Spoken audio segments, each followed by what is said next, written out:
Matius 5 nomor 19. Barang siapa yang meniadakan hukum Taurat meskipun yang paling terkecil lalu mengajarkan kepada orang lain, maka dia akan menempati tempat terhina di dalam kerajaan langit. Itu kata Yesus kan? Akan tetapi sebaliknya, barang siapa yang tidak meniadakan hukum Taurat dan mengajarkan kepada orang lain untuk melakukan segala perintah-perintah yang ada di dalamnya, maka dia akan menempati tempat tertinggi di dalam kerajaan surga. Oh, keren kan? Makanya harus berdasarkan kepada kehendak Bapa. Ya, Lucu. Ya, saya gimana kan ya? orang luar nih, aku orang luar nih. Begitu tadi baca itu tanpa doktrin ya, tanpa doktrin. Jadi harus dicoba ini. Misalnya kasih orang Hindu baca ini ayat ini, bagaimana menurutmu? Pasti akan sama dengan orang yang baru pertama baca Injil. Tadi kitab apa tuh yang dibilang yang menyebut aku Tuhan Tuhan. Artinya Betul, apa? setuju. Orang yang menyebut Yesus itu Tuhan Tuhan itu diancam. Ini menurut saya yang baca barusan. Gitu. Iya, Jadi harusnya kami kebalik. juga. Jadi harusnya kebalik, saudara-saudara Kristen. Orang untuk mengerti kitab kalian itu jangan pakai doktrin dulu. Jadi seperti orang yang polos membaca itu. Bagaimana menurut teksnya? Teksnya begitu, udah pahamnya begitu. Saya baca tadi udah mengerti bahwa yang menyebut Yesus itu Tuhan Tuhan itu akan dicampakkan, begitu. Jadi permasalahannya sekarang ini begini. Yesus berkata, pada hari terakhir nanti banyak orang berseru memanggil aku Tuhan, Tuhan. Bukankah kami bermukjizat mengusir setan pakai namamu? Nah, Akhi Billy tahu nggak? Bahwa di antara mereka ada yang mampu mengusir setan, mengobati orang pakai nama Yesus. Apa itu? Ya, seperti Andi Simon. Siapa lagi yang baru-baru ini ngobatin Luga. orang? Luga. Bukan. Itu lelucon dia itu. Rusuli Lubis. Rusuli. Oh, Rusuli Lubis, ya betul. Terus yang itu yang pendeta yang Chinese itu yang siapa namanya? Andi Simon. Yang pakai rantainya diputusin nggak putus-putus, siapa tuh namanya? Orang Surabaya itu. Aduh, siapa namanya? Yang ganteng itu, aduh, siapa namanya? Rantainya diputusin nggak putus-putus. Nah, itu artinya bahwa mereka melakukan mujizat ini dengan nama Yesus. Tapi ajaibnya, Yesus mengatakan, aku tidak mengenal kalian. Jadi, Yesus mana yang datang membantu dia dalam bermujizat?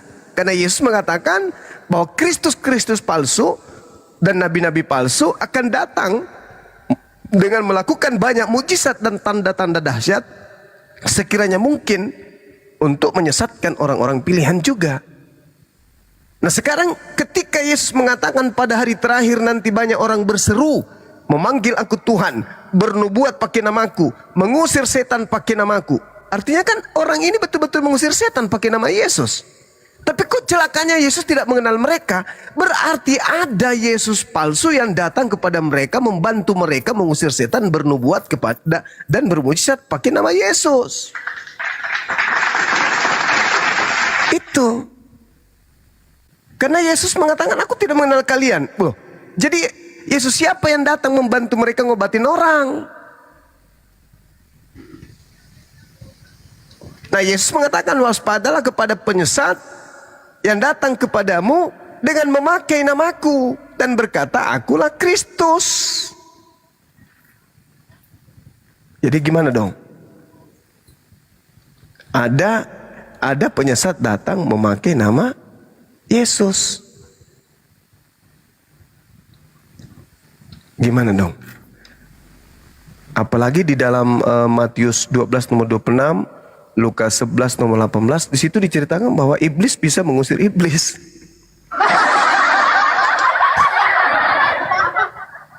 Gimana dong? Bang Juma, favoritku, Bang Yosef. Iya. Gimana Bang? Ya, shalom. Bang Suma, Siap. andaikan boleh belajar dari Anda, kita lari topik sedikit tentang 2 ayat Quran, boleh? Ini dari sekte mana? Tadi itu Ini- cuma coba ditanyain bagaimana itu yang memanggil-manggil Tuhan Tuhan itu tidak akan selamat itu. Iya. Menarik Sepertinya saya tidak punya kemampuan di ayat tadi, tapi saya bertanya tentang Quran dikit. Ini kan sudah ada tema ini. Ayat kalian itu ayat kalian loh, itu ayat kalian. Kalau yang memanggil Yesus Tuhan Tuhan itu masuk neraka, itu ayatnya. Ya, itu versimu Yahudi ya. Bentar dulu. Coba baca ulang. Saya yang nggak pernah baca itu aja paham maksudnya Iya. secara tekstual.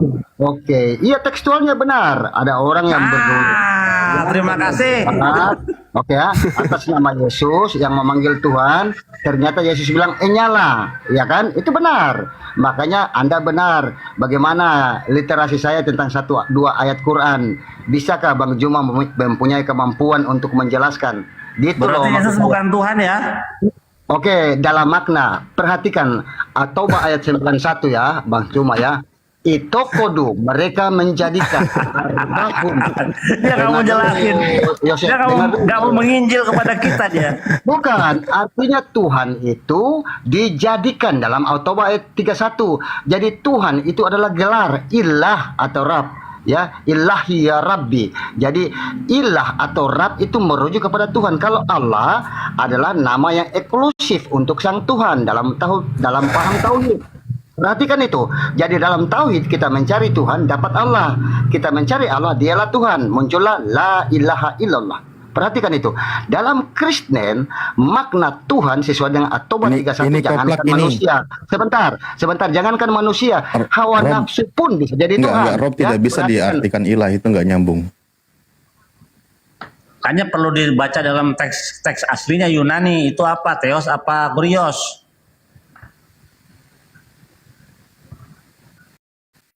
Nggak bisa itu. Makanya kamu harus mengerti dulu makna dari original teks Quran. Jangan asal-asal kau tafsir sementara Bibelmu sendiri kau nggak paham.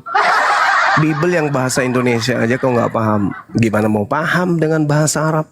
Jangan dikancing lah Bang Juma, kita belajar sama-sama. Makanya saya belajar sama Anda. Jangan di mute host ya. Perhatikan, sebelum tahun 65, Depak itu diresmikan tahun 65. Mari kita lihat Quran terjemahan sebelum tahun 65, di mana kata Tuhan belum dipakai ya. Di situ Alhamdulillahirabbil alamin, segala puji bagi Allah, sesembahan semesta alam. Belum ada kata Tuhan loh. Nanti tahun 65 maka kata Tuhan diindonesiakan. Baru Terjemahan itu Quran bukan sih, Aki? Nah, Bukan, oke. bukan. Tapi itu terjemahan. Terjemahan itu bukan Al-Quran. Nah, salah besar Bang Cuma. Perhatikan, terjemahan ialah, nah, perhatikan itu. Arti terjemahan ialah, coba Bang Cuma terjemahkan saya. Arti terjemahan ialah, ayo. Arti terjemahan ialah, Terjemahan Al-Quran itu bukan Al-Quran. astagfirullah. Oke, Bang Cuma perhatikan. Terjemahan ialah, Menarik ini, menarik. Kenapa bisa begitu, Aki? Karena terjemahan itu bahasa manusia. Sementara Al-Quran itu bahasa Tuhan. Antara bahasa Tuhan dan bahasa manusia itu enggak sama. Kalamullah dengan perkataan manusia itu beda. Jadi Al-Quran original teks itu adalah kalimat dari langit. Ya, sedangkan yang di bumi itu terjemah upaya manusia untuk mengerti kalimat-kalimat Tuhan. Maka mereka menerjemahkan. Berarti ada beberapa kalimat yang tidak memiliki arti yang mencakup ya. Ya, siapa di betul Bang akhi, Juma betul. atau Bang Jadi Yosef? terjemahan itu boleh direvisi, boleh dikoreksi terjemahan. Tapi kalimat Tuhan tidak boleh direvisi, tidak boleh dikoreksi.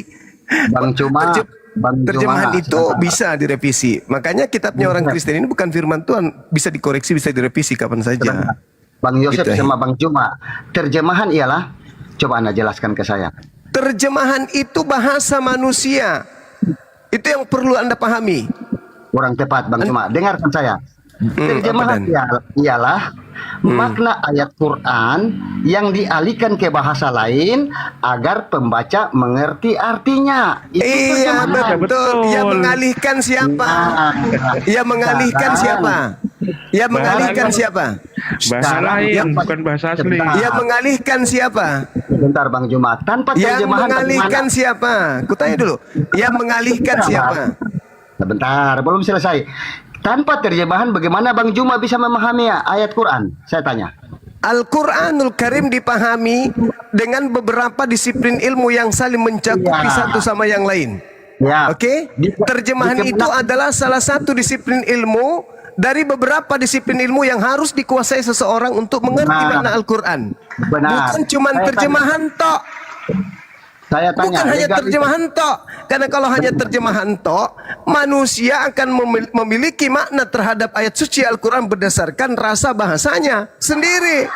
Orang Bugis ketika berbicara, orang Sulawesi ketika berbicara mengenai kereta adalah kendaraan yang panjang menggunakan rel. Orang Medan kalau kereta adalah motor roda 2. Beda. Makanya terjemahan itu tidak bisa dipakai satu-satunya alat untuk mengetahui firman Tuhan. Butuh disiplin ilmu yang lain. Nahwu sharaf, balaga, i'rab, asbabul nuzul dan seterusnya.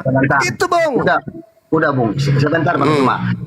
Dalam hal ini seolah-olah Anda mengatakan, jangan saya tuduh ya, saya tanya, Bang Juma dengan 17 nama yang ada di Kemenak ya, yang menerjemahkan Al-Quran dalam bahasa Indonesia dengan legalisasi mereka profesor doktor, ahli bahasa Arab, ahli tafsir, mana yang lebih pantas?